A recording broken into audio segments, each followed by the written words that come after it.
साथियों, आप सभी को नमस्कार और ज्ञान मार्केट के कमांडो चैनल में आप सभी का स्वागत है। अगर इस चैनल पर पहली बार आए हैं तो इस चैनल को सब्सक्राइब कर लें, बेल आइकन को दबाएं और कमेंट भी ज़रूर करें।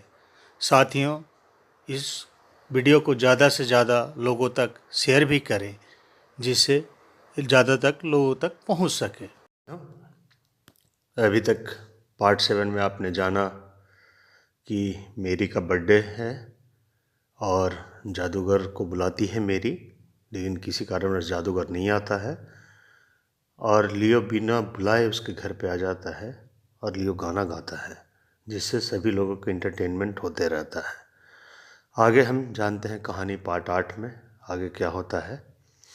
लियो एक विरह का गाना गा रहा था।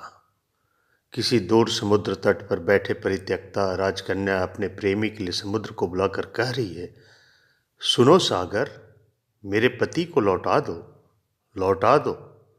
किस अथाह में उसे डुबोकर छिपाए हो। हाय, दया कर उसे लौटा दो। नहीं तो मुझे भी अपनी एक लहर भेजकर खींच लो। इस दुस्सह जीवन का भार अब मुझसे नहीं ढोया जाता। गीत का भाव कुछ ऐसा ही था। श्रोताओं में किस पर कैसी बीत रही थी इसकी सूझ किसी को न थी, पर मेरी अब तक एक कोच के बाजू पर सिर रखकर व्याकुल हो रही थी। उसे लग रहा था शायद उसका सारा हृदय संगीत बनकर रोता फिर रहा है।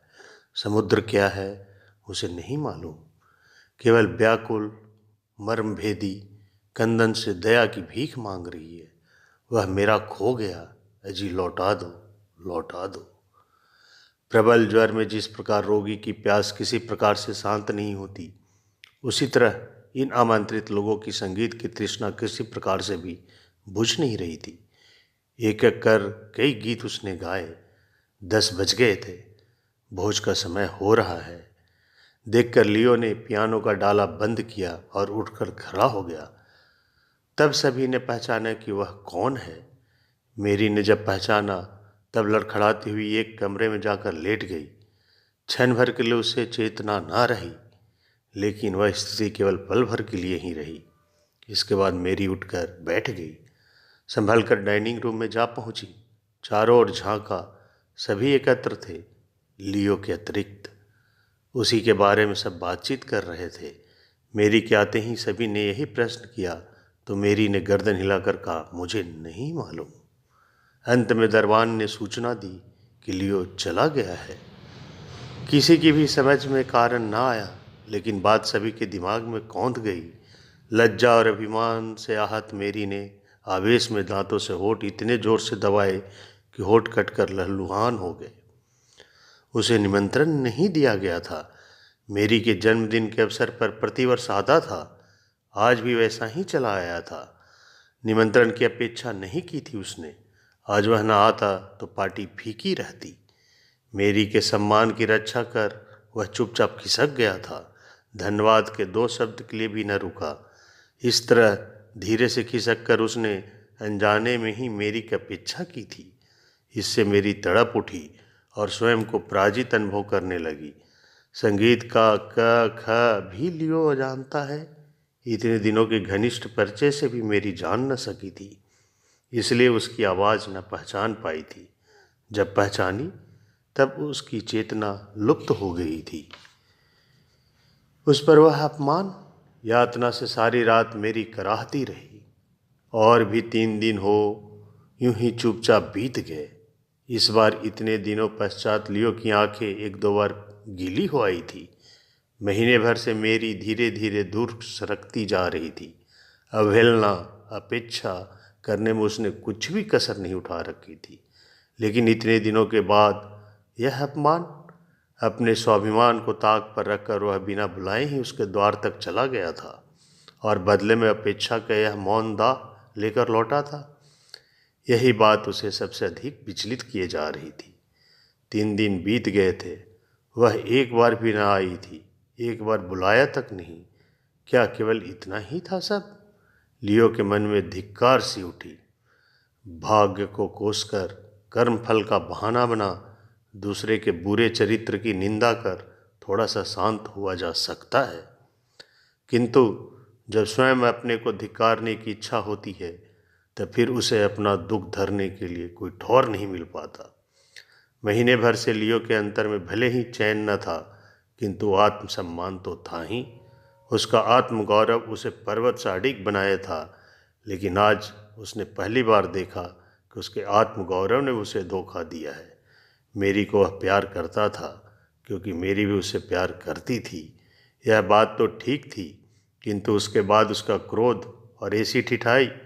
उसके हृदय में तनिक भी प्यार होता तो वह ऐसा करती? ये मेरी के बारे में लियो सोच रहा था साथियों। लियो ने मन ही मन निश्चय किया वह भी अब उसे प्यार नहीं करेगा। मेरी को ठीक से न समझ पाना उसकी भूल थी, भूल की सज़ा उसे मिलनी ही चाहिए। वह अपने मन को तरह तरह से समझाने लगा। मेरी को भुलाकर अपना सारा ध्यान उसने पुस्तक लिखने में केंद्रित कर दिया। एक नारी चरित्र के विषय में वह डूब गया। अंत में अपने ही लिखे को उसने पढ़ा तो और भी अधिक स्वयं को प्रताड़ित अनुभव किया। जिस नारी को वह अपेक्षा कर रहा था, जिसे भुलाने के लिए उसने हजारों कोशिशें की थी, यह तो उसी की जीती जागती तस्वीर थी। दरवाज़ा बंद कर बिछिप सा वह लेट गया। एक सप्ताह भी न बीता कि मेरी ने अचानक चाल से कहा, मुझ पर एक उपकार कर सकते हो? आज मेरी की आंखें किसी उन्मादीन की तरह चमक रही थी। सास ने कहा, कैसा उपकार? थोड़ा रुक कर बोली, सुनो तुम्हें समझा कर बताऊं, मेरे कलेजे में एक बहुत ही छोटा कांटा चुभ गया है। बाहर से दिखाई नहीं पड़ता, काफ़ी भीतर प्रवेश कर कसक रहा है। तनिक भी चैन नहीं मिलता। तुम उसे निकाल सकोगे? सास ने सोचा, यह कैसा? बोला, किस तरह से चुभ गया? मेरी ने मुस्कुराकर कहा, सो भी सुनोगे लेकिन शायद समझ न सकोगे। बचपन में एक गुलाब लेकर मैं खेला करती थी, उसमें एक कांटा था, देख नहीं सकी उसे। इसके बाद लगता है कभी नींद की बेखबरी में उसे सीने पर कस लिया था, जिससे कांटा चुभ गया है। फूल सूख कर झड़ गया, पर अब कांटे की कसक है, उसे ही बाहर निकालना चाहती हूँ। तुमसे होगा यह कार्य? यह मेरी चाल से पूछती है। साथियों, इस वीडियो को हम यहीं पे विराम देते हैं, कहानी पार्ट 8 में। पार्ट 9 में कहानी को और आगे जानेंगे। तब तक आप हमारे चैनल से जुड़े रहिए और हमारे चैनल को लाइक सब्सक्राइब ज़रूर करें और ज़्यादा से ज़्यादा लोगों तक शेयर भी करें। थैंक यू साथियों, thanks for watching, thanks for everyone.